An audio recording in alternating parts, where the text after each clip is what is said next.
Je li vam se ikad dogodilo da zapnete u razgovor s osobama koje misle da se planeta vrti oko njihove osi? Dobrodošli u Kozmos jedne takve koja vjeruje da je alfa i omega svakog razgovora. Ako ovoj osobi, ne dok Bog, kažete da ste prošli mjesec pročitali 4 knjige, ne trčite pred rudo, šta je to za nju, ona ne čita ispod 73 knjige mjesečno. Kad s radošću s njom podijelite vijest da ste nakon 20 godina otplatili kredit, jer hej, nije to mala stvar, smirite doživljaje, ona je baš prekjučer otplatila i stan i auto.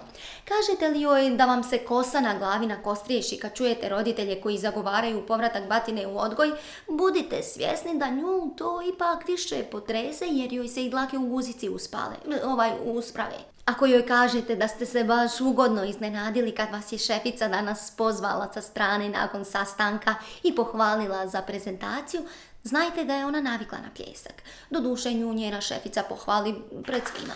Bacite mi u komentar ovaj emoji ako ste barem jednom u životu naišli na ovakvu osobu. Ako prokomentirate kako vam se baš sviđa nova boja kose, ona će spremno reći da voli drugačije nijanse iako je niko nije pitao za preferencije.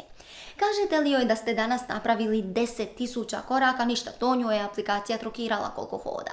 Ako joj se požalite da živite uz full čudne susjede, da tek vidite njene. Pošalje li vam mama 3 tegle ajvara busom, znajte da njoj njena šalje 3 šlepera i to i ajvara i pinđura, pa vi kontajte čija mater više voli svoju kćer.